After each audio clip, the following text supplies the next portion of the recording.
오늘은 이 Generalized Linear 모델의 두 번째 시간이죠. 두 번째 시간인데 잘 알려진 로지스틱 회귀 모델에 대해서 배워보도록 하겠습니다. 그리고 로지스틱 회귀 모델 이외에 또 다른 Generalized Linear 모델의 사례들을 한번 이제 확인해보고 원리들을 한번 알아보는 시간을 갖도록 하겠습니다.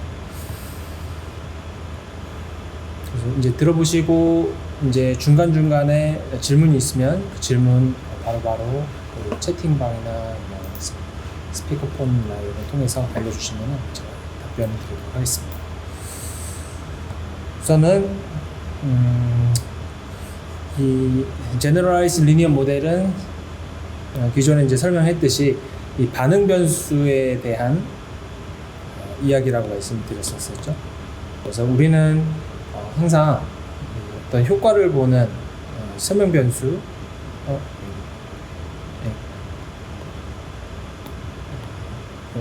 설명 변수와 그리고 반응 변수 이 차이, 요 사이에 관계를 항상 알아보기를 원합니다.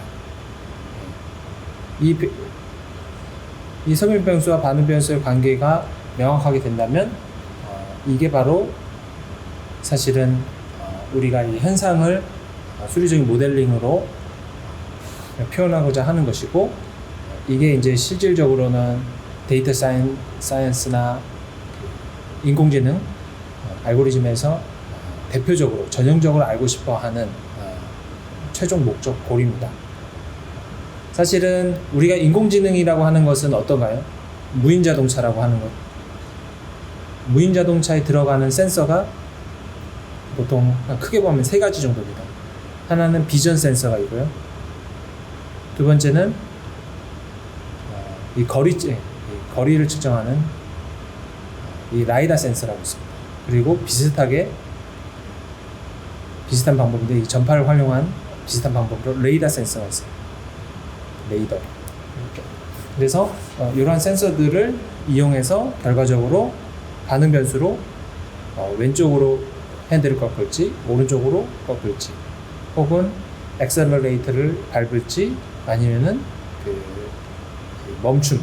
멈춤을 할지 그런 반응 변수와의 관계를 보게 되는 거죠.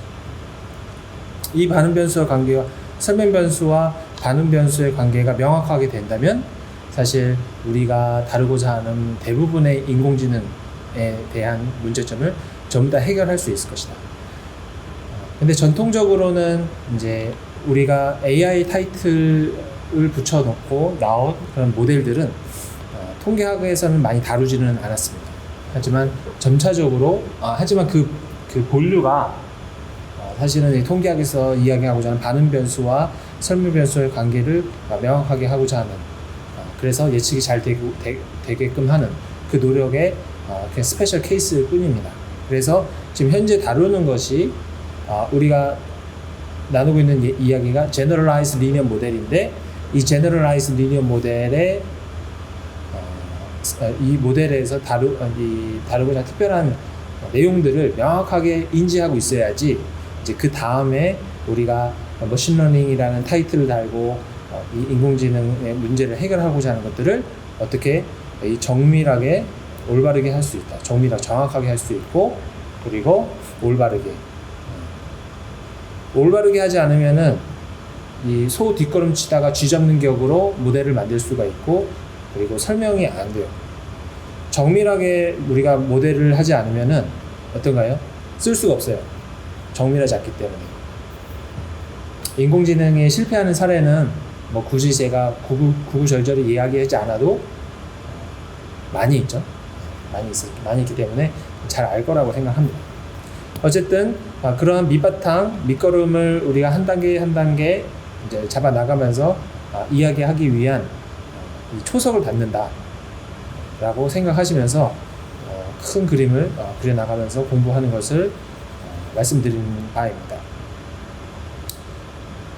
그래서 되게 아주 중요한 내용이라고 할 수 있고요. 그래서 처음에는 우리가 포화송 분포, 그 로그 링크 함수를 통해서 이 제너럴라이즈 리니어 모델 일반화 선형 모형을 이야기했었죠. 그래서 결과적으로는 우리는 이 세 가지, 이 제너럴라이즈 리니어 모델에서는 이 세 가지가 메인으로 오게 됩니다. 첫 번째는 이 선형 예측식, 선형 함수를 이용한다는 것이었습니다. 두 번째는 이 y 이 반응 변수에 위치한 그 값에 링크 함수, 어떠한 특정한 변형 함수를 집어넣어서 이 모델링을 쉽게 하는, 그리고 해석을 쉽게 하는 효과를 누리고자 하였고요. 세 번째는 그 반응 변수가 가지고 있는 특정 확률 분포가 있어요. 여기서는 어떤 확률이죠? 포화송 회귀, 포화송 회귀를 들고 있는 것입니다. 그래서 이러한 세 가지 특징을 하나하나씩 다 체크해 놓고 있어야지 자유자재로 이용할 수가 있겠죠. 그래서 링크 함수에 대한 이해가 정확하게 돼야지 이제 훗날 이제 사람들이 좋아하는 그 딥러닝 모델을 명확하게 이해할 수가 있습니다. 딥러닝 모델의 이제 최종단에 들어가는 함수들이 링크 함수격에 해당되는 것들이 이제 나오게 됩니다. 반응 변수. 그리고 그 중간 단계에 무수히 많은 그 베이시스 함수라고 볼 수 있고 변형 형태라고 볼 수 있는 이 액티베이션 펑션들을 개입하게 되죠. 근데 뭐 이런 것들은 제가 다른 수업 시간을 통해서 한번 쫙 이야기를 해드릴 예정입니다. 그래서 지금 공부하고 있는 것들이 실전에서 어떻게 활용이 되고 있는지와 계속 면밀하게 이렇게 매칭을 시켜가면서 공부하는 것이 중요하기 때문에 말씀드리는 것이고요. 잠시만요.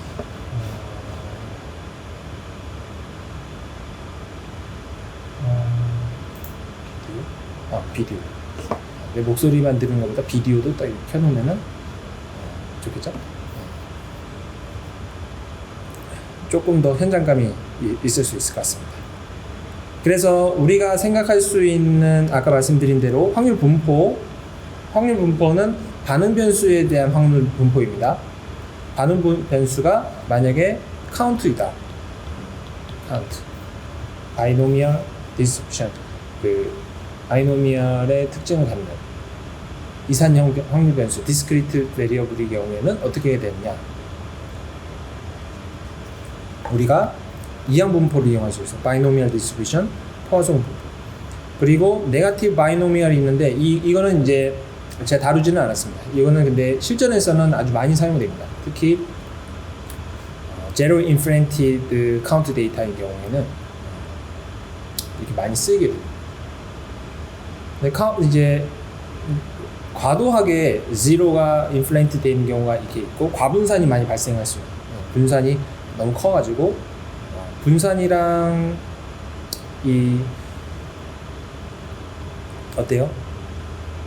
평균이 같아지기를 이제 포화송 분포는 가정하고 있는데 이런 것들이 잘 맞지 않을 경우에 이 의미한 분포를 이용해서 해결할 수 있는 좋은 솔루션이 마련되어 있습니다. 그래서 추후에 이런 것들을 공부를 팔로우 한번 해보면 좋을 것 같습니다. 구글에다가 그냥 치면은 무수히 많은 자료가 나옵니다.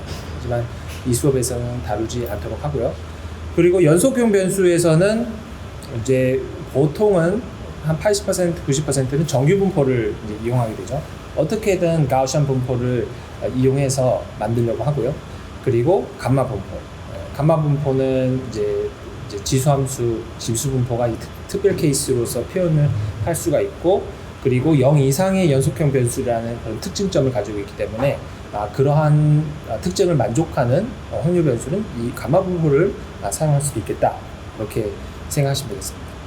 그러면 이 이항 분포와 자주 사용되는 링크 함수는 로짓 함수라고 있습니다. 로짓 함수. 그래서 로짓 함수는 이 오즈비의 로그를 비율을 우리가 고민한다고 한다면 이 확률 변수의 카운트죠. 발생했다 안 했다의 합이죠. 그래서 이항 분포라는 것은 베르누이 확률 분포의 합이죠. 네, 이항 확률 변수는. 그래서 베르누이 확률 변수가 있고 그것의 합, 그리고 그것을 시행 횟수로 나눠주면 이게 발생 확률이 됩니다. 이 발생 확률을 발생하지 않을 확률로 나온 것을 이거를 오즈라고 하고요. 오즈. 네. 그리고 그래서 우리가 많이 이 이항분포를 다룰 때는 이 발생 확률을 다루게 됩니다. 이항분포의 모수 중 하나인 이 발생 확률을 우리가 모델링을 하게 되고요. 이 발생 확률을 그냥 이용하는 게 아니라 발생 확률의 B, 발생했을 확률, 발생하지 않을 확률, 이 두 가지를 나눠서 이렇게 비율로 보는 이 퀀티티를 자주 활용합니다. 데이터 분석에서. 그래서 이것을 오즈라고 부르고요. 그래서 이 하나는 외워둬야 됩니다. 그리고 이 오즈에다가 로그를 취합니다. 그래서 이렇게 우리가 이 발생 비율에 대한 변형을 할 수가 있고요.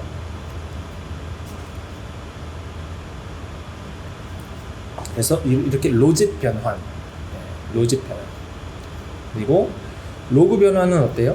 그냥 이 포화성 분포 같은 경우에는 이 발생 카운트에 대한 익스펙테이션에 대해서 모델링 한다고 말씀드렸죠. 이게 왜 이렇게 되느냐라고 물어보지 마십시오. 그냥 이렇게 물어보긴 해야 되겠죠. 네, 물어보긴 해야 되는데 일단은 어느 정도는 외워야 돼요. 네, 이게 발생 카운트에 대한 익스펙테이션을 기준으로 모델링 했다라는 것은 기본적으로 우리가 이렇게 모델링의 셋업을 하고 갔다 이렇게 생각을 하시면 될 것 같습니다. 왜냐하면 우리가 이 발생 횟수의 평균을 대상으로 해서 우리가 모델링 한다는 것은 충분히 납득이 될 수 있기 때문에 그러합니다. 그래서 여기가 람다가 이제 튀어나오게 되고, 그래서 결과적으로는 이 람다에 대해서 우리가 알고 있는 값이지 않습니까? 포화성 디스트리뷰션의 모수.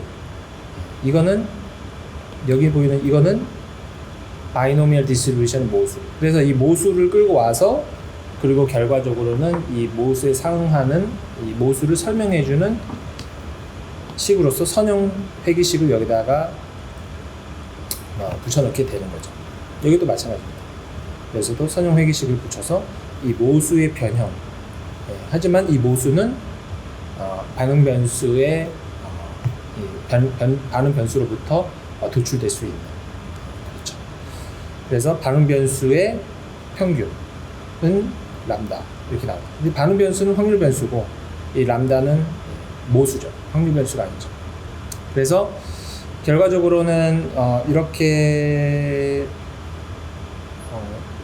모델링을 한 이후에 어떤 수식상의 어떤 유익함을 누리기 위해서 로그까지 취해준 것.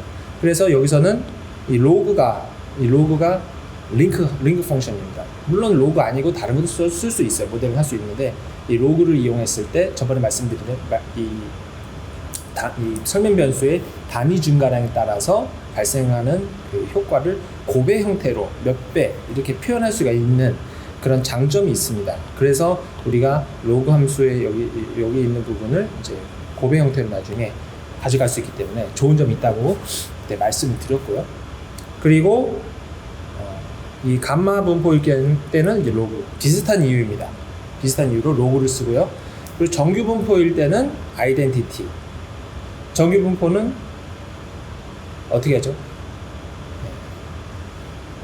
그냥 우리가 일반 선형 회귀 분석 할 때 그냥 Y를 그냥 가지고 와서 모델링 해버리죠. 그래서 아이덴티티 이 Y 반응 변수를 굳이 컨트롤하지 않고 그냥 그거 자체를 확률 변수로 받아들여서 모델링을 한 모습입니다.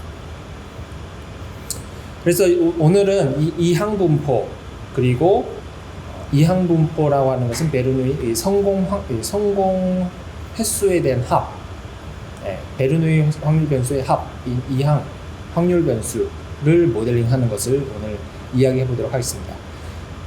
카운트 데이터가 발생했을 때는 이제 크게 봤을 때는 이렇게 포화송 디스트리뷰션 그리고 이항분포 이 두 가지 바이노미얼 디스트리뷰션 이 두 가지를 이용해서 대부분은 분석하게 된다라고 생각하셔도 무방합니다. 그리고 포화송 디스트리뷰션의 가정이 잘 맞지 않을 때는 이제 아까 이항분포 같은 것을 통해서 또 해결할 수 있다. 그 정도 수준으로까지만 아시면 될 것 같습니다. 우리는 반응 변수는 이제 카운트죠. 얼마나 지금 여기 같은 경우에는 이제 종자 수가 얼마나 제대로 되느냐, 아니 종자 수가 제대로 안 나왔느냐, 혹은 Y 개체에서 양성 반응이 나왔다, N-Y 개체에서 음성 반응이 나왔다라고 해서 결과적으로 뭐 100번 실험을 했을 때 뭐 80개는 양성 반응, 뭐 20개는 음성 반응 이렇게 해서 결과적으로는 어때요? 이 시행 여부에 따라서 베르누이 확률 변수 1, 0, 1, 0이라고 했을 때 양성 반응이 1이라고 했으면 그 양성 반응의 횟수를 합한 형태가 되죠. 그래서 베르누이 확률 변수의 합의 형태로 이항 분포가 정의가 되고요. 그래서 여기서 같은 경우에는 생존 종자 수가 나고 생존하지 않는 종자 수는 어떻게 될까요? 여기서는 생존하지 않는 종자 8 빼기 3 하면 5 이렇게 돼서 생존하지 않는 종자 수. 그래서 다음 같은 경우에는 n번째 이게 왜 계속 바뀔까요? n번째의 그 식물에서 생존할 종자 수의 확률은 어떻게 될까요? 이렇게 8분의 3 그리고 P가 8분의 3이죠. 그리고 생존하지 않을 확률은 1-P 해서 이제 8분의 5. 그래서 결과적으로는 이렇게 이 확률을 각 식물마다 생존 종자의 확률, 생존 종자 수, 생존한 확률을 이야기해 볼 수 있습니다. 그래서 이 두 가지가 여기서 포인트죠. 첫 번째 포인트는 무엇이냐? 관찰한 종자 수, 카운트를 여기서 이용했어요. 카운트를 이용했다라는 것이 첫 번째 주안점이고요. 두 번째 주안점은 이 카운트를 통해서 무엇을 했어요? 이 소위 말해서 빈도, 비율. 확률이라면 여기서 좀 헷갈릴 것 같아서 비율, 발생 비율을 얘기를 합니다. frequency, 발생 비율 P 이렇게 얘기해요. 그래서 카운트를 통해서 카운트를 통해서 우리가 발생 비율을 만들 수 있고, 이러한 경우에는 우리가 이 발생 비율 혹은 발생 확률 이것에 대해서 우리가 관심을 두는 그 데이터 분석에 대해서 우리가 진행할 수 있다라는 것을 이해하셔야 됩니다. 또는 이 발생 비율로도 얘기하고 이제 책마다 틀리긴 하지만 성공 확률, 성공 비율 이렇게 이야기하기도 합니다. 중간에 이제 질문 있으면 이야기해 주세요.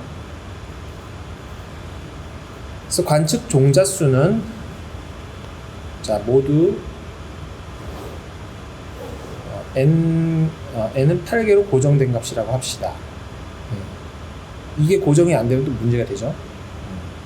관측하는 숫자가 또 달라지게 되면은 당연히 이 비율에 대한 모델링이 달라져야 되기 때문에 그렇죠. 그래서 그런 문제들을 이제 다 해결하기 위해서 고정을 시켜놨고요. 그리고 생존 확률, 그래서 I 개체로 얻은 종자가 생존할 확률이 몇이냐라고 물어보는 것입니다. 그래서 우리가 여기서는 또 어떤 변수가 있냐면 사이즈, 동일한 변수. 그래서 설명 변수로서의 사이즈가 있습니다. 그래서 어떤 생각을 하냐면 사이즈가 크면 클수록 이 식물이 이렇게 있는데 식물에서 나오는 이 종자가 있고, 그리고 어떤 식물은 이게 커요. 이렇게 사이즈가 커. 그럴 때 나타나는 종자 수가 있는데 이 종자 수의 생존 확률이 이 식물의 크기에 따라서 같으냐 틀리냐 라고 물어보고 싶은 거죠. 그래서 이 식물의 크기가 사이즈가 되는 것입니다. 그리고 두 번째 설명 변수는 비료 처리 여부가 됩니다. 그래서 비료를 처리하는 경우, 비료를 처리하지 않는 경우, 그래서 무처리 C, 비료 처리 treat. 그래서 T는 아마 트리트먼트의 그 첫 번째 문자일 것 같습니다. 처리를 했다, 트리트먼트. C는 보통 C 하면 이제 컨트롤을 의미합니다. 그래서 대조군에 해당되죠. 그래서 이거는 반응 변수, 이 설명 변수가 어떤 형식이죠? 설명 변수가 카테고리컬이라고 볼 수 있죠. 그렇다. 그래서 카테고리컬 베리어블은 나중에 더미 베리어블로 이제 바뀔 수 있다라고 이제 그동안 배웠습니다. 그리고 이렇게 인자형 설명 변수, 그래서 팩터, 카테고리컬 이렇게 이야기합니다. 그리고 이제 사실 제일 중요한 내용이죠. 제일 중요한 내용은 이렇게 맨 처음에 디스크립티브한 이 통계 분석을 먼저 해야 됩니다. 그리고 시그널을 대부분의 시그널 한 80% 잡고 시작을 해야 되죠. 그래서 처음에 5.08, 그래서 어때요? 한 절반 정도, 평균적으로 절반 정도 살아남게 되는 거고요. 그리고 여기 보면 평균적으로는 이제 9, 그리고 작은 녀석들은 7, 큰 녀석은 12까지 되고요. 그리고 컨트롤과 트리트먼트는 절반씩. 그래서 요거는 이제 잘 된 실험 계획이라고 볼 수 있겠죠. 그리고 이 각 식물마다 가지고 있는 종자 수는 같다. 됐습니다. 그래서 우리가 이거를 6.2와 같이 도시를 하게 됩니다. 이것만 가지고는 알 수가 없기 때문에 도시를 한번 해보니까 식물 사이즈가 커짐에 따라서, 자, 여기 보이면은 이거를 이제 검은 점, 그래서 솔리드 스팟이고 이거를 뭐라고 해야 될까요? 엠티 스팟이라고 해야 될까요? 이러한 서클들을 분리할 수 있습니다. 이 까맣게 칠해진 거는 트리트먼트고, 이렇게 비어있는 하얀색은 컨트롤입니다. 일단 이거는 신경 끄고 한번 보면 어때요? 식물 사이즈가 커짐에 따라서 리니어하게 어떤 선형적인 증가 관계가 있다라는 것을 볼 수가 있죠.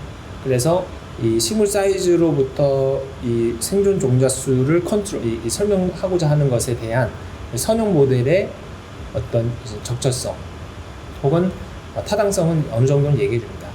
하지만 많은 경우는 이러한 이 선형성을 일반 선형 회귀 모델 심플 리그레션에서 얘기했던 것처럼 강한 어떤 이 선형성을 사실 보여주지 않아도 일반적으로는 일단 이 식물 사이즈가 커짐에 따라서 생존 종자수 연관이 있을 거다라고 생각해서 변형을 하지 않고 하는 경우도 꽤 많이 있습니다. 하지만 이 선형성이 보이면 보일수록 어떻게 했어요? 보이면 보일수록 이 선형 모델을 당연히 하고 있으니까 이 모델이 반응 변수 생존 종자 수의 설명력이 높아지겠죠. 그래서 어느 정도의 이렇게 선형성을 확인을 해야 되는 것입니다. 하지만 여기서 이제 약간 헷갈릴 수 있는 점은, 우리는 최종적으로 모델링을 할 때는, 선형 모델링을 할 때는 생존 종자 수에다가 하지는 않습니다. 지금 여기서는 생존 종자 수에다가 그냥 바로 직격으로 하는 경우는 아니고요. 생존 종자 수에 직격으로 지금 했을 때는 우리가 포화성 리그레션 가지고 했을 때는 생존 종자 수 이런 걸 가지고 카운트를 가지고 했었잖아요. 근데 지금은 그렇게 하는 게 아니라 지금 이 챕터에서는 생존 종자의 확률, 생존 종자, 생존 확률, 그것에 대해서 우리가 생존 확률에 대해서 모델링을 하는 방식으로 가게 됩니다. 그래서 나중에 이 생존 종자 수로부터 이 생존 종자 확률을 구하고, 그리고 로직 변환을 통해서 여기서 이제 우리가 선형 회귀를 하거든요. 그래서 이 그래프가 결론적으로 이러한 선형 회귀식을 만족시킨다 이렇게 볼 수는 없어요. 하지만 일단은 기본적으로 우리는 시그널 자체에서 시그널 자체에서 어느 정도의 연관성이 있는지 없는지는 일단 보긴 봐야 된단 말이죠. 그렇기 때문에 이렇게 비주얼라이제이션을 하고 시작을 하는 것입니다. 됐습니다.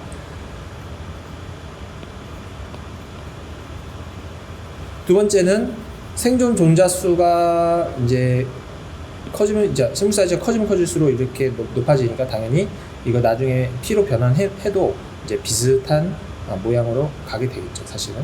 이게 왜냐면 N이 똑같기 때문에. 네. 그리고 컨트롤과 트리트먼트의 차이가 어떻죠? 확실하게 있는 것 같아요. 왜냐면은 컨트롤 하면은 이제 대부분이 우측에 이제 되어 있고, 그리고 트리트먼트는 왼쪽으로 되어 있다. 그래서 생존 확률이 컨트롤이 더 높은 것 같아요. 여기서는 이 트리트먼트가 더 높은 것 같습니다. 왜냐면 이렇게 생존 확률이 높아지니까. 맞죠? 이쪽이 더 많으니까. 그래서 트리트먼트를 했을 때, 뭐 트리트먼트가 비료라고 한다면 비료를 주었을 때 더 생존 확률이 높아질 것 같다라는 것을 우리가 여기서 알 수가 있죠. 그래서 기본적인 시그널이 그러면은 뭐가요? 시그널이 식물의 사이즈와 트리트먼트에 따라서 이렇게 생존 종자수, 그리고 이거로부터 우리가 모델링하고자 하는 타겟 수치라고 볼 수 있는 생존 확률에 대한 모델링이 의미가 있다? 그렇다. 의미가 있다. 그래서 우리가 이 디스크립티브하게 먼저 시그널을 확인했다. 그래서 결과적으로는 이 사이즈가 커지면 생존 종자수가 증가하는 것 같다. 비료를 주면 증가하는 것 같다라는 사실을 알 수 있다. 그렇기 때문에 우리가 모델링을 본격적으로 시작해 볼 수 있는 것입니다. 이 단계가 여러분들이 데이터 사이언티스트로서 성장하는데 매우 중요한 기초 체력이 됩니다. 이 과정을 결코 간과해서는 안 되고요. 그래서 이런 것을 보면서 여러분들이 갈 수 있는 여러 가지 갈래길이 있단 말입니다. 이렇게. 물론 보통은 이제 클라이언트들이 이게 시나리오 1, 시나리오 2, 시나리오 3, 시나리오 4가 있으면 클라이언트들이 보통 이렇게 목표 지점을 가지고 옵니다. 가지고 와서 무조건 이 길로 가달라고 얘기를 해요. 혹은 이제 여러분들이 스스로가 이거를 정해놓고 그냥 난 무조건 이 길로 간다 라고 할 수도 있고요. 하지만 데이터 분석의 시작에서 만일 시그널을 발견하지 못했는데도 불구하고 그냥 무작정 이쪽으로 가게 되면 어떻게 되냐면 이제 그 길의 끝에서 모델은 열심히 만들어 놨지만 그 모델의 효용, 그거를 이제 적용성, 프리딕티브 파워 뭐 여러 가지 얘기를 하는데 그런 것들이 낮게 되니까 결과적으로는 다시 돌아와야 돼요. 다시 돌아오고, 그리고 그때 되면 이제 마음이 급해져가지고 이런 디스크립티브하게 시그널을 발견하는 그런 게 아니라 이것도 해보고 이것도 해보고 이것도 해보고 랜덤으로 막 바꿔보면서 이것저것 하면서 결과적으로 이 확률에 이 분석의 결과의 운명을 맡기게 되는 그런 일들이 발생한다 이 말이죠. 그리고 나서 두 손 두 발 다 들고 뭐라고 얘기하는지 아세요? 이건 안 돼 이렇게 얘기해요.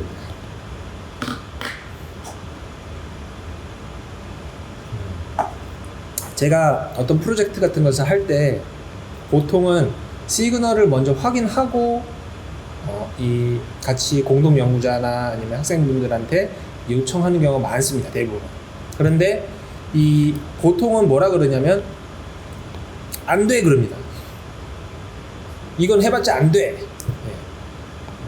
하지만 안 된다라고 얘기하는 이유는 기본적으로 우리 이 바닥에서 얘기하는 디스크립티브 이 기초 통계량에 대한 일단 경험이 너무 적고, 그리고 직접 이 데이터를 그렇게 분석해보지도 않았고, 그러니까 답이 이미 정해져 있는 것을 이야기함에도 불구하고 이건 안 되는 건데요? 이렇게 생각하는 경우가 많죠.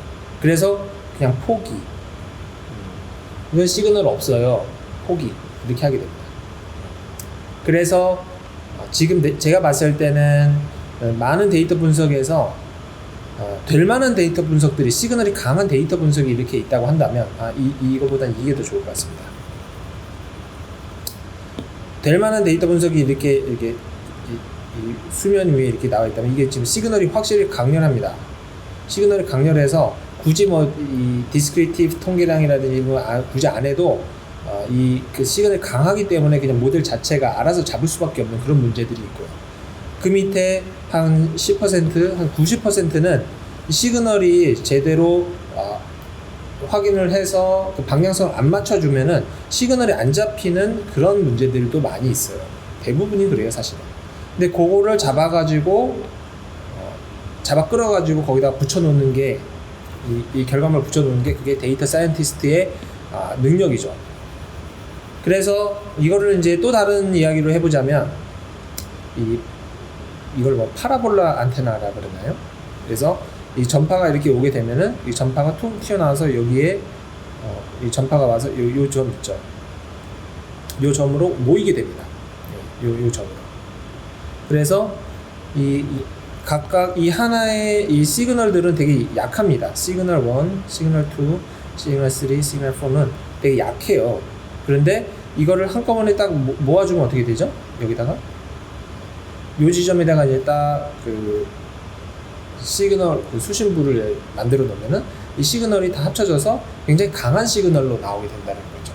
그래서 이런 것들이 요즘 이 시대에서 말하고 있는 빅데이터 분석의 세련된 테크닉들입니다. 데이터에서 데이터를 하나, 두 개, 세 개, 네 개, 다섯 개, 여섯 개 있는데 여러분들이 이런 데이터를 가지고 있으면 어떻게 하고 싶어요? 대부분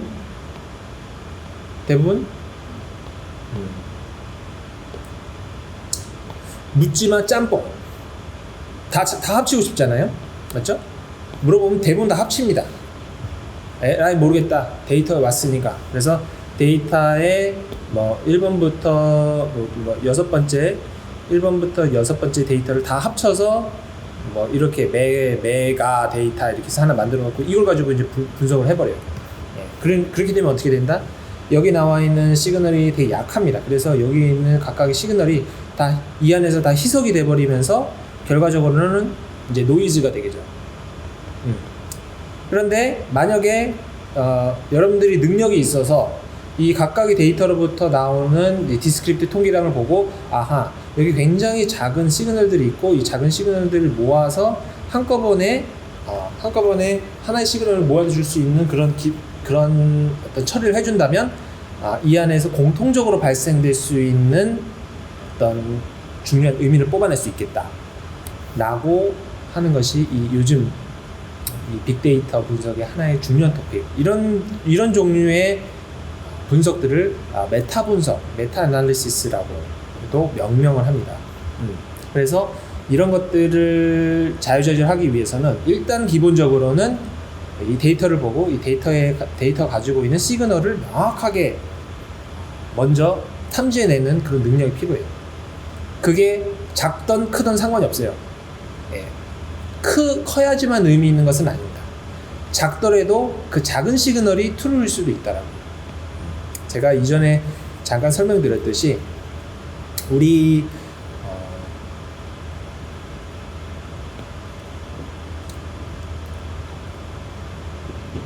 몸은 이 프로틴으로 이루어져 있습니다. 이 프로틴을 관장하는 프로틴의 설계지도는 소위 메신저 RNA, 그 프로틴 코딩 RNA라는 것을 통해서 우리가 만들어내게 됩니다. 그런데 그 RNA가 어떻게 발현되는지에 따라서 우리가 질병에 걸리기도 하고 혹은 질병을 치유할 수도 있고 그렇습니다.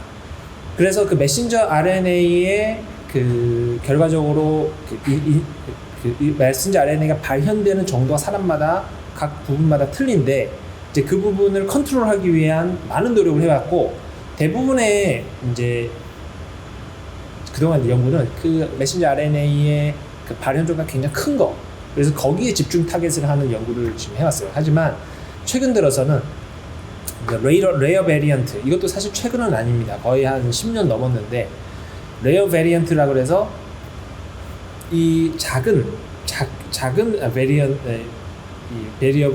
이 발현 정도가 크지도 않고 너무 작지도 않고 중간인 애들이 있습니다. 그 중간인 애들만 뭐 섞어가지고 의미가 있는 애들이 있지 않을까라고 하는 그런 로우 시그널, 미디움 시그널만 찾아내는 그런 연구들이 있어요. 근데 이런 것들은 여러분들이 이제 좋아하는 일반 알려진 그런 툴을 이용해서 뭐 p-value를 이용한다든지 뭐 일반 뭐 분석 이런 회귀 분석하면은 유의하게 안 나옵니다. p-value가 안 나오는데 실제적인 진실은 moderate 레벨이에요. 시그널이 딱 중간이에요. 그러니까 기존의 툴로 이용하면 어떻게 돼요? 지금 여기서 말하고 있는 아주 약한 시그널들을 포집하는 결과가 된단 말입니다. 그럼 어떻게 돼요? 진실에 대해서 눈 감게 되는 거잖아요. 그러면 그에게 무슨 얘기냐? 데이터 사이언티스트로서의 역량을 발휘하지 못하는 겁니다. 그거를 해결해 내야 돼요. 그거를 해결해 내야지만 여러분들이 지금 이 수업을 듣고 있는 의미가 있다.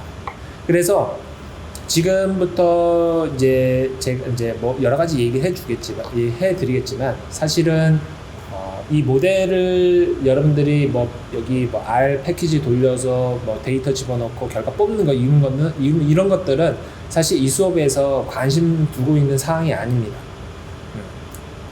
사항이 아니에요. 도리어 이 문제 상황에서 이런 문제 상황에서 도대체 여기서 로지스틱 모델, 여기서 지금 오늘은 로지스틱 회귀 모델을 이용하는데 로지스틱 회귀 모델로 왜 가게 되었을까?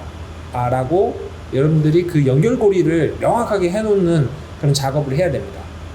그리고 어떠한 데이터의 속성일 때 이런 로지스틱 회귀 모델을 이용해야 되는 것일까? 그래서 아까 지금 여기 같은 경우 제가 다시 한번 설명드리자면은 이항 확률 변수 그리고 그럴 경우 그리고 이 발생 빈도, 발생 확률을 모델링하고 싶을 때 이 로지스틱 회귀 분석을 이용할 수 있다 라고 말씀드렸고, 그리고 발생 확률에 해당하는 반응 변수와 설명 변수의 관계가 선형적인 어떤 모양이 있더라. 그래서 내가 이 모델을 사용하는 것이 적합하겠다 라고 이야기를 해볼 수 있겠죠. 그래서 이 이야기는 사실은 너무 쉽지, 교과서적인 이야기니까 사실은 너무나도 당연한 거라서 실전으로 가면 갑자기 정말 근본 없는 데이터들이 많아요.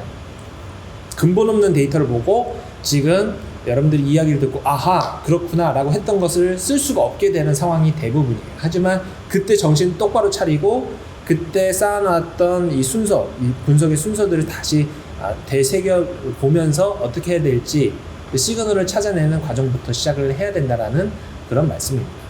하지만 말씀드리지만 지금 나온 것들은 사실은 지금 책에서 나온 예제들은 당연히 좀 쉬운 시그널이 굉장히 강한, 쉽다라면 시그널이 굉장히 강한 것이다 라고 말씀드릴 수 있을 것 같아요. 그래서 현장에서는 사실 쉽지는 않아요. 로우 시그널을 판단하는 것 자체가. 데이터를 좀 많이 경험을 해봐야 되는 것도 사실입니다. 그래서 이 이항분포 이제 n개 중에서 y가 생존했다, 생존 확률을 가지고 우리가 통계 모델링을 할 때는 이항분포를 이용할 수가 있고, 이항분포 안에 있는 요 모수가 이 p라는 이 모수가 이 q죠. 여기서는 q라는 것이 생존 확률로 나타내는 발생 확률로 나타내는 모수이기 때문입니다. 그리고 지금 여기서는 지금까지 카운트 데이터에서는 포화송 분포로 얘기했다. 하지만 여기서는 n은 시행 확률이죠. 시행 횟수가 상한이 있으므로 포화송 분포로는 관측 데이터로 표현하기 적절치 않습니다. 하지만 못할 거는 없어요. 할 수는 있지만. 근데 포화송 분포는 이제 쭉 결과적으로 이 관측 생존할 수 있는 그 종자 개수를 이제 얘기하는 거니까. 근데 개수가 여기서는 8개로 제한이 되어 있고, 그리고 상한이 어디까지 알 수 없는 카운트 데이터에 사용할 수 있다. 스파운스 분포. 그래서 그렇기 때문에 여기서는 이항 확률 변수를 이용하는 것이 낫겠다라고 판단을 내린 것입니다. 여기서 각각의 변수가 모수가 이렇게 변함에 따라서 이항 확률 변수의 density가 이렇게 되기도 하고 이렇게 되기도 하고 이렇게 되기도 해요. 근데 일반적으로 평균은 꼭대기에서 내린 지점이 평균입니다. 이렇게 벨 쉐이프가 있으면 벨 쉐이프의 꼭대기에서 내리면 0.8, 꼭대기에서 내리면 0.3, 꼭대기에서 0.1. 물론 지금 이게 어떻게 됐죠? 전체가 8이니까 여기가 8 나누기 7, 6 하면 여기가 0.8 정도 되나 봅니다. 예. 그래서 그런 식으로 여러분들이 이해하시면 되겠습니다. 자, 그래서 이러한 생존 확률에 대한 모델링을 하기 위해서 로지스틱 회귀를 이제 오늘부터 지금부터 이야기하도록 하겠습니다. 맨 처음에 로짓 링크 함수를 이야기를 해야 돼요. 로짓 링크 함수는 무엇이냐? 우선 여기서 한번 책을 한번 읽어보겠습니다. 이항분포에서는 어떤 사건이 발생할 확률을 모수로서 지정할 필요가 있는데 예제에서는 이 Q가 발생 확률로서의 모수로 이야기하고 있습니다. 그리고 범위는 0에서 1이죠, 당연히.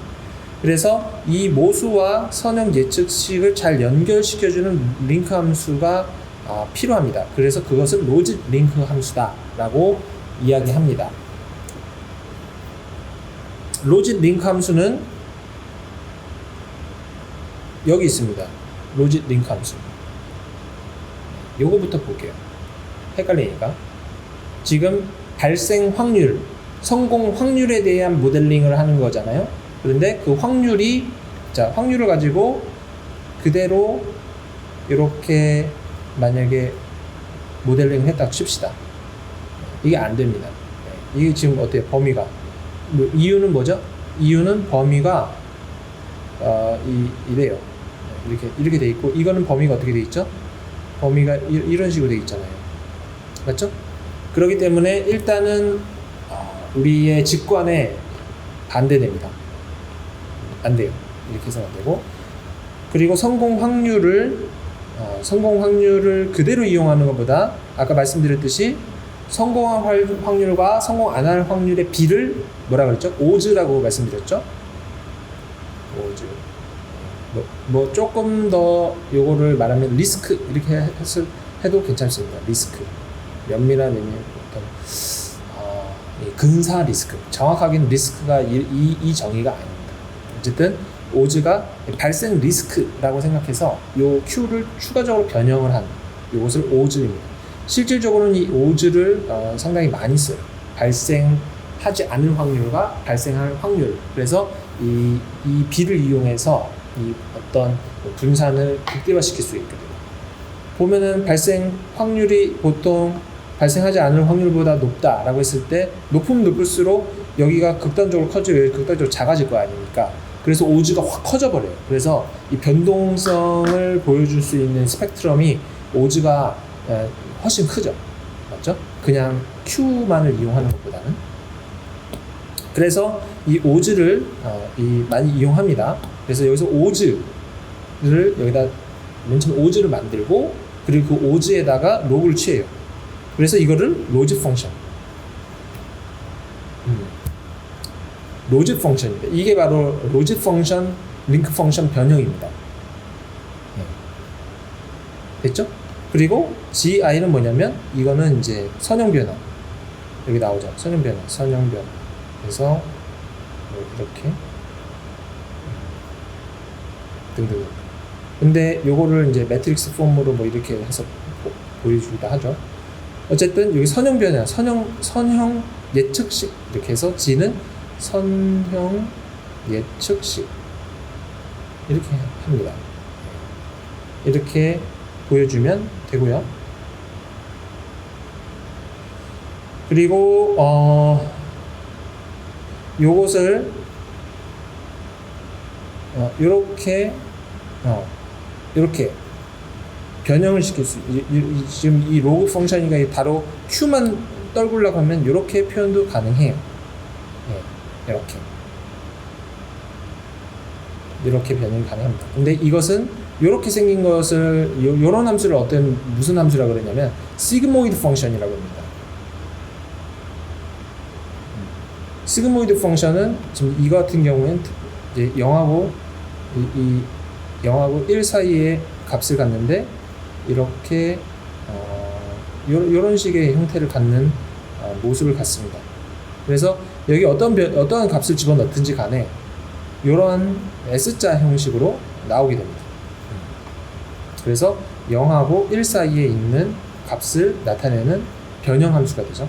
그러다 보니까 이 시그모이드 펑션의 이 선형 예측식은 여기서 우리가 정했던 선형 예측식을 집어넣게 되면은 결과적으로 Q는 뭐죠? 발생 확률인데 발생 확률의 레인지는 0하고 1이잖아요. 그 0하고 1 사이에 있는 값으로 Q가 잘 설명이 되죠. 네, 맞죠. 그렇기 때문에 이 로짓 변환이 Q에 대한 로짓 변환이 유용합니다. 유용합니다. 그러면 여기서 이제 궁금한 점은 지금 이거는 마이너스 보면은 값이 어떻게 되죠? 0부터 무한대 값이 되죠. 그렇죠? 그렇기 때문에 이 오즈라는 것이 그러다 보니까 이게 로그 취하면 이 마이너스에서 마이너스 무한대 이렇게 된다고 맞죠? 이 로짓 함수의 범주가 마이너스 무한대에서 플러스 무한대로 왔다 갔다 하죠. 맞죠? 그러니까 이제 기분이 좋죠. 이제 선형 예측식은 이제 우리가 보통 선형 예측식 하면은 이런 식으로 돼서 y가 마이너스 무한대에서 플러스 무한대까지 가잖아요. 그러니까 이제서 이제 해볼 수가 있는 겁니다. 하지만 여기서 이제 궁금한 점이 좀 생길 수 있는데 이것의 선형성을 강하게 가정해서 만든 것은 사실 아닙니다. 이 선형 예측식으로 표현을 하게 되면 나중에 이 모델 해석의 용이성이 극한으로 오게 되고 굉장히 크게 오게 되고 그리고 두 번째로는 이 시그모이드 펑션의 형태로 표현을 할 수가 있기 때문에 이 Q, 이 확률에 대한 발생 확률에 대한 것도 표현이 자동적으로 되기 때문에 이런 선형 예측식, 이 로짓 변환을 이용하는 그 뒷 배경이 있습니다. 그리고 선형 예측식은 물론 이 관계가 선형이면 좋은데 여기서 그 선형성을 강하게 우리가 보고 가는 것은 아니다. 도리어 기존에 우리가 앞에서 디스크립티브 이 통계량에서 보았듯이 그냥 그 정도 수준으로 우리가 반응 변수와 반응 확률의 어떤 선형성 그 정도까지만 확인을 하고 지금 이 로짓 변환 이후에 나타나는 이 선형성을 확인하는 그런 과정을 거치지는 않습니다. 그건 하나 참고로 알아두시면 되겠습니다.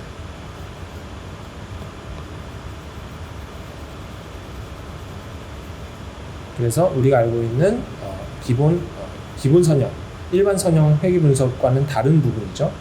일반 선형 회귀 분석에서는 항등 링크 그냥 쓰기 때문에 선형성이 안 나타나면은 사실은 선형 회귀 분석을 쓰는 것 자체가 무리가 따라요. 선형성의 가정이 딱 백업이 돼야지만 쓸 수 있는 것이죠.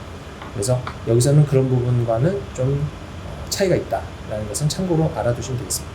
나중에 왜 이걸 왜 선형 모델로 갔느냐 이렇게 갑자기 대혼란이 올 수 있기 때문에 말씀드린 거예요.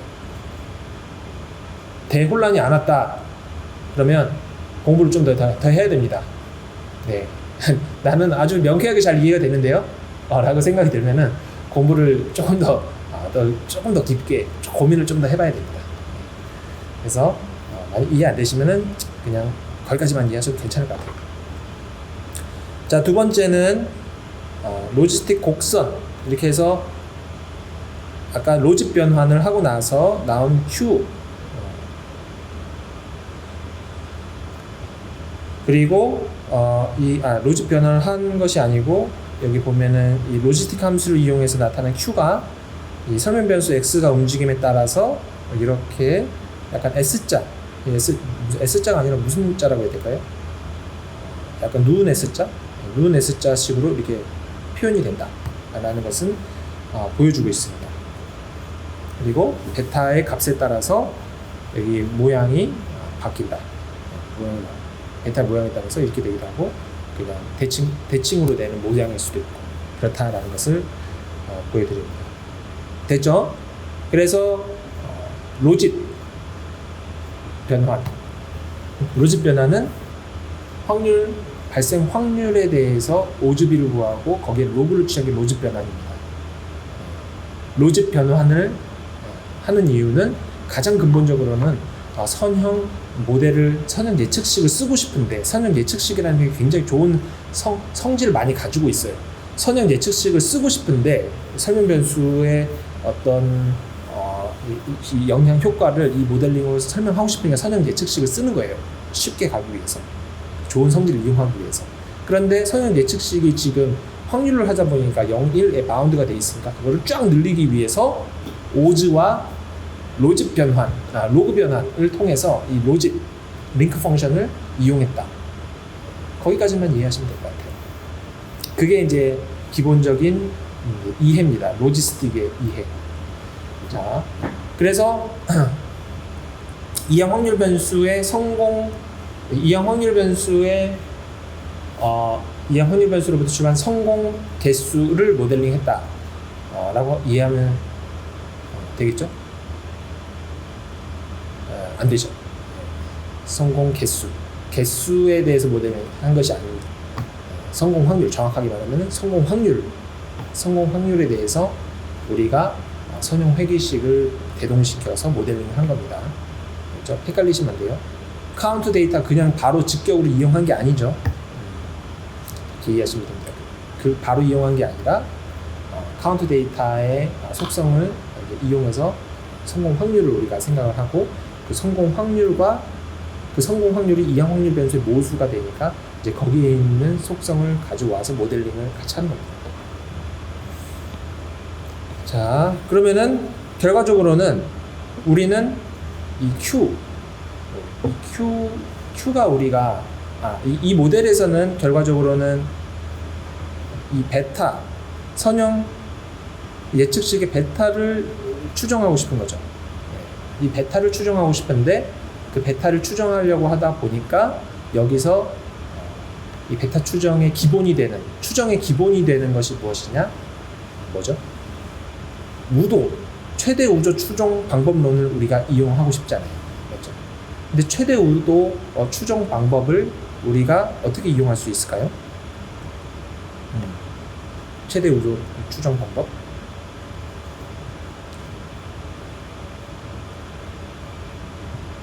최대 우도 추정 방법을 이용하기 위해서 우리가 현재 쓰고 있는 확률 변수에 대한 density를 이용할 수 있겠죠. 우도 함수, 최대 우도 함수를 우리가 구해야 되잖아요. 근데 우도 함수는 지금 여기서 우리가 기본적으로는 P probability, 근데 이 각 개체 probability는 어때요? 이 베르누이 확률 변수의 합 이렇게 나와 있는 거죠. 근데 요게 바로 어때요? 우리가 모델링할 수 있는 확률 변수잖아요. 그래서 이 확률 변수를 이용해서 이 결과적으로 이런 각 개체마다 성공 획수를 모델링해요. 성공 획수, 그러니까 살아남을 이 같은 씨앗의 종자가 정상적으로 이 생존 개수를 보여주는 이항 확률 변수로 우리가 각각 확률을 계산할 수 있고, 그리고 여기 i개의 식물만큼 모두 다 우리가 곱해준다. 각각의 식물이 다 독립이라고 보고, 식물이 또 독립이 아니면 이렇게 그냥 곱할 수가 없죠. 독립이라고 가정한다면 이렇게 우리가 첫 번째 우도 함수를 구할 수가 있습니다. 이 우도 함수를 구한 다음 우리가 첫 번째 우도 함수를 구한 다음 그 다음에 이 안에 Q를 모델링을 했었는데 Q를 어떻게 모델링 했었죠? 이게 P가 아니고 Q입니다. 네. 어떻게 모델링 했죠? 이 모델링은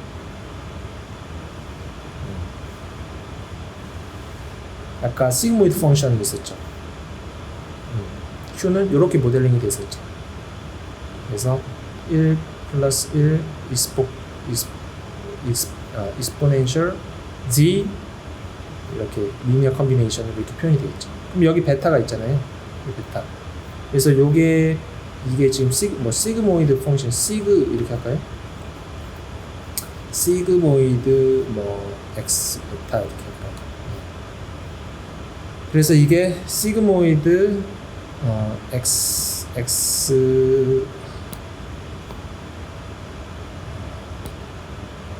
베타 이렇게 나오고 되고, 또 이 안에다가 이게 각각 집어넣을 수 있겠죠. 집어넣고 나서 결과적으로는 어떻게 해요? 베타에 대해서 지금 이게 아까 다시 풀어 헤친 거고, 베타에 대해서 미분하면 됩니다. 베타가 좀 각각 1, 2, 3가 있으니까 베타 1에 대해서 미분, 베타 2에 대해서 미분, 베타 3에 대해서 미분. 그래서 이 미분해서 이 최대를 만들어주는 값이 곧 베타 추정량 ML 이 값이 됩니다. 요 로그 우도 함수를 최대로 만들어주는 베타 1, 2, 3를 구하면 됩니다. 물론 이거는 그레디언트 디센트 방법론을 이용해서 해도 되고요. 그냥 랜덤하게 랜덤 샘플을 이용해서 시행착오를 통한 방법론을 이용할 수도 있고요. 다양한 방법이 있을 수 있는데, 그런 것들을 이런 모든 고민들을 해결해 주는 것은 GLM 함수. 이 GLM 함수가 알아서 그거를 이제 이 통계 샘플 혹은 미분 이런 방법 등을 통해서 이 값을 MLE 값을 추정을 해줍니다. 그래서 여러분들이 직접 이 MLE를 컨트롤할 일은 거의 없다. 네, 있으면 사실 좋은 겁니다. 있으면 굉장히 큰 경험이 될 거예요. 여기다가 여러분들이 오브젝트 펑션을 조작해 가면서 이거보다 또 다른 이거와는 다른 어떤 문제들을 해결하는 문제가 될 수 있겠죠. 가령 예를 들어서 대표적으로 변수 선택 기능이 있는 로지스틱 모델, 예를 들어서 변수가 지금 같은 경우는 2개밖에 없는데 변수가 10,000개예요. 10,000개인데 이 모델 안에서 해결하기 위해서 페널티 텀을 넣어서 우리가 의미 없는 거는 솎아내고 의미 있는 것만 가져가겠다 라는 식으로 모델을 할 수 있습니다. 그러면 여기다가 결과적으로 여기다 페널티를 넣어야 돼요. 페널티 베타 이렇게 함수 넣으면은 이 페널티 항을 동시에 고려해주는 옵티마이제이션을 또 해줘야 됩니다. 아주 유명한 테크닉이죠. 그래서 이러한 테크닉들, 이러한 오브젝트 펑션을 해결하기 위해서는 그냥 일반 GLM으로는 불가능해요. 그러면은 그때는 여러분들이 이 오브젝트 펑션을 알아야 되고요. 그리고 그레디언트 디센트 메소드 같은 것들을 직접 구현해서 넣어야 됩니다. 그래서 미분할 줄 알아야죠. 기본적인 미분을 할 줄 알아야 됩니다. 그래서 그러한 특별 케이스, 스페셜 케이스들을 다루는 거는 이 수업에서는 이제 당연히 할 수가 없겠죠. 이거 말고 다른 강좌에서 그런 것들을 한번 경험해 보시면 좋을 것 같고요. 어쨌든 원리가 그렇다라는 것은 알고는 있어야 됩니다. 그래야지만 이거의 변형 형태를 알 수가 있고, 소위 이제 데이터 분석을 하다 사고가 터졌을 때, 사고라고 하면은 뭔가 데이터 분석을 했는데 이게 뭔가 이상해, 뭔가 이 상식이 맞지 않아 라는 결과가 나왔을 때 어디서 이게 문제가 됐는지를 역추적할 수가 있습니다. 근데 역추적하려면 기본적으로 likelihood 펑션의 맥시마이즈에서 하는 임플리멘테이션이 꼬였는지, 아니면 에러 메시지가 나오면 어디서 막혔는지 이런 것들을 알고 있어야 되잖아요. 그런데 이게 기본적인 이해가 없으면 나중에 이제 패키지 상에서 에러 메시지가 나와도 이게 도대체 밑도 끝도 없이 뭐가 잘못된 거지? 이렇게 되어버립니다. 이렇게 되면은 안 되죠. 또는 결과가 나왔는데 상식적으로 말이 안 맞아. 예를 들어서 디스크립티브 통계량, 이 기초 통계량을 본 시그널하고 이 모델에서 나온 시그널 안 맞아. 아까는 분명히 이 사이즈가 커짐에 따라서 발생 확률, 생존 확률이 높아지는 모습을 보였는데 막상 보니까 그렇지 않고 반대로 나왔어. 이거는 뭔가가 잘못된 거죠. 뭔가가 안 맞는 겁니다. 그래서 왜 안 맞을까? 뭔가 안 맞았으면 그 진짜 안 맞을 이유가 있었을까? 왜 그럴까? 뒤에 나온 이제 뭐 여러 가지 변수가 추가됨에 따라서 꼬인 걸까? 뭐 여러 가지 시나리오들이 있을 수 있습니다. 이 선형 모형 하에서는 변수의 개수가 많아지면은 예측 불가 영역으로 넘어가 버리게 되죠. 그래서 무작정 유의하지 않다 그래서 무작정 뺄 수 있는 것도 아니게 되는 그런 상황들이 계속 발생하기도 합니다. 어쨌든 지금 여기 다시 말씀드리자면 우리가 가지고 있는 이 y 반응 변수에 대한 low likelihood, 반응 변수에 대한 우리가 가지고 있는 반응 변수는 뭐죠? 발생 횟수예요. 성공 횟수. 맞죠? 성공 횟수. y가 그렇잖아요. 성공 횟수. 이게 지금 그거잖아요. 확률 변수잖아요. 확률 변수. 발생 횟수에 대한, 발생 횟수라고 하면 안 되고 성공 횟수.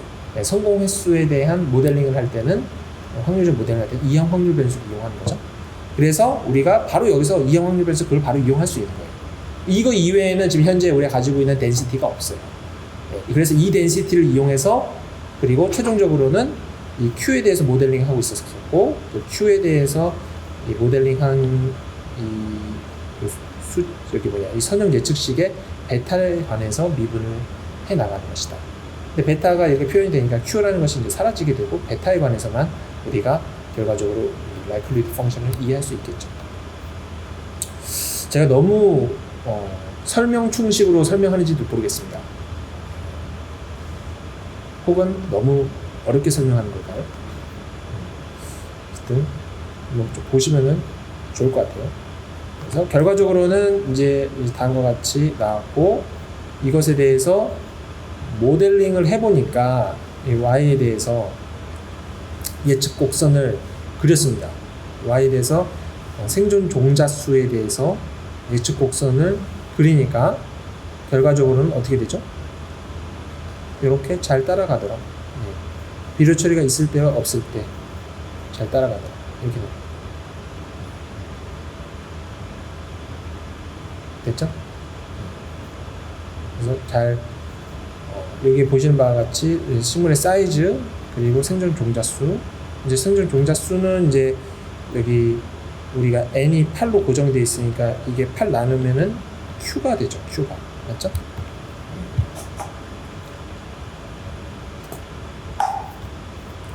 그래서 결과적으로는 요거는 1하고 0 사이로 다시 이렇게 압축시킬 수가 있고요.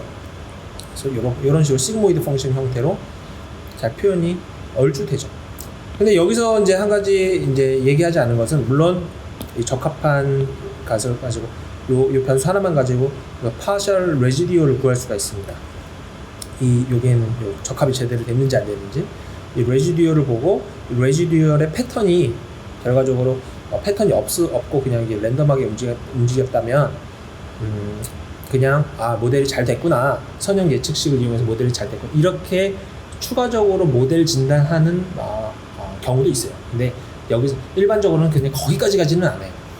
거기까지 가게 되면 그거 가지고 우리가 이 결과 내용의 타당성을 점검해보자고 한다면 지구상에 있는 논문의 한 90%, 95%는 다 회수하고 분석 갱류해야 됩니다.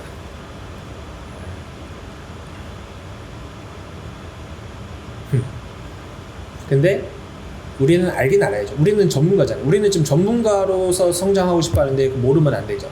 진실을 알고 있지만 현장에서는 이렇게 해야 된다. 격투기 선수, 그러니까 여러분들은 그 무술과 이 건달 싸움 기술 두 가지를 다 가지고 있어야 됩니다. 여러분들이 현장에서 싸움 하려면 어떻게 해야 돼요? 갑자기 도복 고쳐 입고 갑자기 이렇게 싸웁니까? 잠깐만, 나 지금 준비 운동 좀 하고 싸울게, 이렇게 싸워요? 아니죠. 그냥 눈부터 찔러야죠. 혹은 이 낭심 가격, 그래서 한 방 급소를 딱 이렇게 타격을 해서 한 방에 쓰러뜨려야 돼요. 이게 지금 현장용 무술. 그래서 현장에서 이제 싸우시는 이제 조폭 건달분들을 이제 이 격투기가 이기기는 굉장히 어렵습니다. 그런 것처럼 반대로 그럼 격투기는 그런 의미가 없느냐? 아니에요. 격투기도 반드시 싸움의 원리가 있습니다. 펀치를 때릴 때도 어때요? 그냥 이게 손 뻗으면 이거 안 됩니다. 저는 복싱을 2년 동안 트레이닝 했습니다. 근데 지금 허리가 안 좋아서 이제 복싱을 이제 그만두고 다른 걸 하려고 그러는데, 제가 스파링을 할 때, 제가 제 자랑하는 게 아니라 제가 스파링을 안 하는데, 왜 스파링을 안 하냐면 제 주먹에 상대방이 맞고 큰 부상을 입을까봐 스파링을 하지 않습니다. 그 이유가 한 펀치를 한 1년 넘게 치기 시작하면은 이 허리를 이용할 수 있는 능력이 생겨요.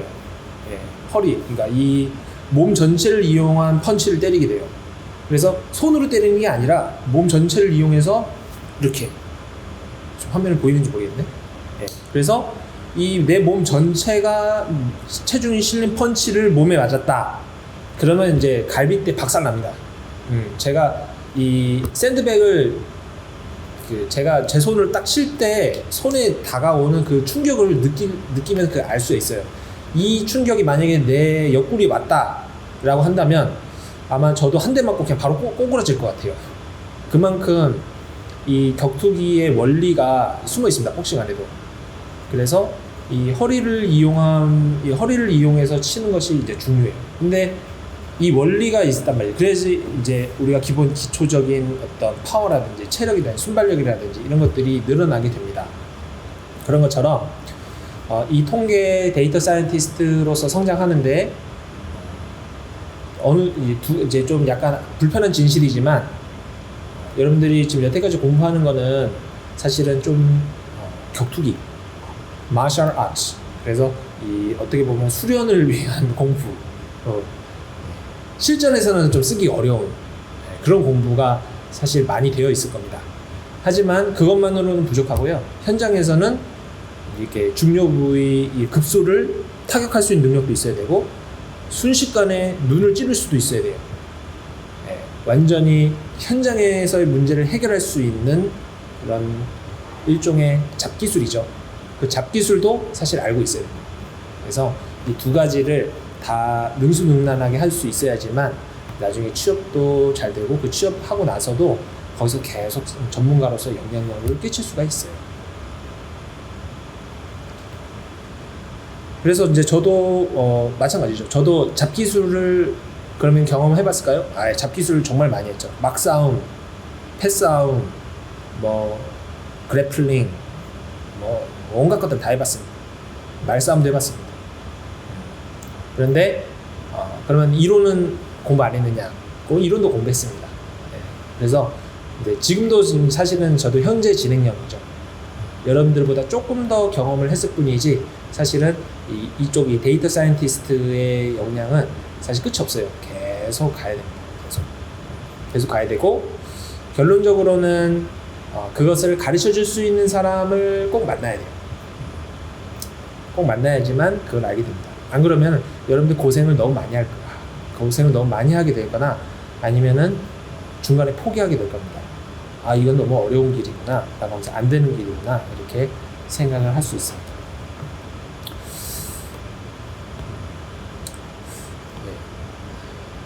훈한 말씀은 여기까지 말씀드리고, 로짓 링크 함수의 의미와 해석, 이렇게 나옵니다. 그래서 아까 말씀드린 로짓 변환, 로짓 함수, 이렇게 하면 이렇게 변환하는 거라고 말씀드렸죠. 그리고 아까 말씀드렸듯이 이렇게 로짓 변환한 다음에 여기다 선형 예측식을 만들잖아요. 선형 예측식을 여기다가 로그를 취해버리면 이게 없어져 버리고 선형 예측식에 이 익스포넨셜이 들어가게 돼서, 결과적으로는 이 선형 예측식의 각 컴포넌트의 곱의 형태로 나오게 됩니다. 그래서 또 해석이 쉬워져요. 단위 x가 증가함에 따라서 요만큼, 여기에 있는 퀀티티만큼 프로포셔널하게 증가한다 혹은 감소한다, 이렇게 얘기할 수가 있죠. 발생 확률에 대해서 가 아니죠. 오즈비에 대해서 오즈에 대해서 참고로 오즈와 오즈비는 또 다른 겁니다. 예, 오즈와 오즈비는 다른 거고 우선 오즈부터 확률과 발생하지 않을 확률의 비가 오즈예요. 그래서 이게 헷갈려요. 그래서 이거 한번 헷갈리기 시작하면은 이게 끝도 없이 헷갈립니다. 그래서 한 번 할 때 내 인생의 마지막에 생각하고 한번 외워야 됩니다. 그래서 발생 확률, 안 발생 확률의 비입니다. 그래서 어떻게 외워야 될까요?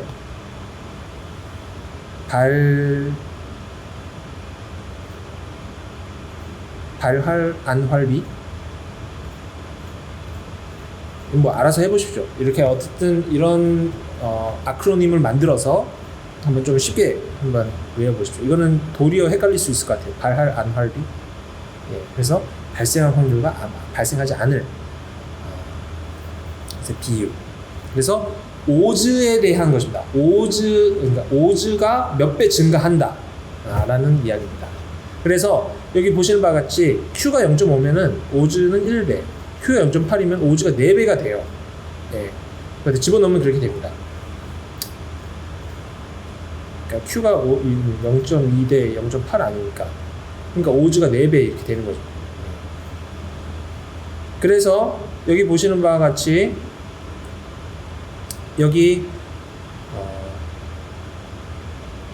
보시면은 이렇게 비율이 여기 보이는 오즈가 몇 배, 이런 식으로 표현을 할 수가 있다는 것이 특징입니다.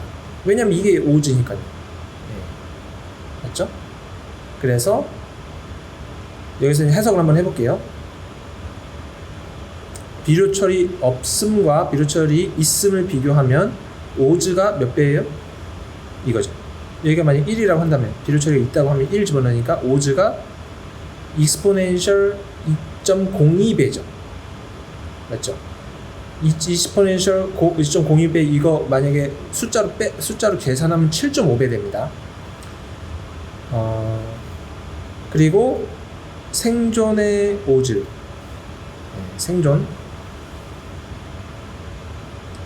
생존의 오즈는 1.95 이렇게 되죠. 그래서 한 개체 사이즈가 증감에 따라서 생존 오즈가 1.95만큼 증가하니까 7배의 오즈가 증가한다. 7배의 생존 확률이 증가한다? 땡. 7배의 오즈, 생존 확률과 생존하지 않은 확률의 비가 7배 증가한다. 이렇게 설명해요. 이게 뭐 아다르고 어다르고 수준이 아니라 완전 다른 해석이 되니까. 이거 해석 잘못해가지고 학교 졸업 못하는 사람도 있다 그랬죠. 박사과정 가면은. 자, 그래서 이와 같이 오즈가 몇 배 이렇게 왔다 갔다 할 수 있으니까 해석하기가 쉬워요. 몇 배 증가했다 이렇게 얘기하는 거죠. 근데 이 오즈에다가 로그를 취하면 이렇게 성형 예측식 자체로 표현하게 된다. 뭐 이런 것도 하나 얘기가 될 수 있을 거고요. 그리고 때로는 오즈비도 있어요. 오즈비는 뭐냐면 예를 들어서 이렇게 이 비교군이 있어서 그 비교군이 뭐 예를 들어서 뭐 생활 습관이 좋은 경우, 안 좋은 경우 두 개 나눠서 이때에 오즈가 있을 거고, 그리고 생활 습관이 좋을 때에 오즈가 있을 수 있어요. 그래서 그때의 오즈비, 이건 오즈가 아니라 오즈비입니다. 이건 오즈비. 그래서 예를 들어서 여기서 보면 어떤 생활 습관에 의해서 어떤 병의 발병 리스크가 10배가 된다는 보도를 접하게 된다. 근데 여기서의 리스크라는 것은 오즈비를 말하는 거다라고 말합니다. 오즈비. 그러니까 일반적으로 우리 리스크 말할 때는 이 오즈비를 가지고 그냥 리스크다 이렇게 표현을 한다는 것입니다. 근데 실제로는 오즈비. 그래서 이 생활 습관에 관한 이 설명 변수가 있다고 치고, 그리고 그 효과를 나타내는 계수가 베타로 돼 있다고 칩시다. 이런 식으로 지금 모델링이 되어 있다는 거죠. 생활습관. 그래서 병의 발병에 대한 비율을 Q로 못으로 놓고 이렇게 모델링 했을 때 결과적으로는 이 생활습관이 있다 없다에 따라서 그 리스크 오즈 B가 이렇게 표현이 된다라는 거죠. 근데 여기서 말하는 1.95는 뭐였냐면 최후 추정치. 네. 그래서 결과적으로는 오즈 B는 병에 걸릴 오즈 B 리스크죠. 리스크는 익스포넨셜 1.95 7배 정도 된다. 그래서 여기서 말하는 이야기하는 오즈의 증가, 우리가 생존 확률과 생존하지 않을 B에 대한 해석이 기본이에요. 로지스틱은. 그런데 이 오즈에 대한 해석뿐만 아니라 여기서 오즈 B, 오즈 B는 근사적으로 오즈 B는 오즈. 그래서 생활습관이 좋을 때의 오즈, 그리고 생활습관이 좋지 않을 때의 오즈. 이 두 개 오즈 B를 말할 때는 이거를 또 리스크라고 우리가 일반적으로 연구할 때 말하는데, 그 오즈 B 혹은 근사적 리스크는 이 로지스틱 회귀 모델의 베타를 끌고 와서 그냥 여기다가 딱 박아주면은 오즈 B가 그렇다. 네, 오즈 B가 7배다. 리스크. 발병 리스크가 7배 된다. 그렇게 해석을 할 수 있습니다. 그래서 오즈에 대한 해석과 오즈 B에 대한 해석, 이렇게 따로 나눠서 할 수 있다. 하지만 일반적으로는 오즈에 대한 해석보다는 이 오즈 B에 대한 해석으로 많이 합니다. 그래서 그렇게만 알아두시면 될 것 같아요. 그리고 나중에 오즈 B가 뭐냐? 그럼 결과적으로는 해당하는 그 설명 변수의 개수, 해당하는 설명 개수 가져와서 그거를 그냥 익스포넨셜에다가 그냥 집어넣으면 그게 오즈 B, 즉 리스크가 몇 배 된다라고 할 때 그 리스크의 척도가 리스크의 몇 배 됐다, 리스크가 몇 배 됐다라고 보여주는 그 배수를 나타내는 결과가 된다.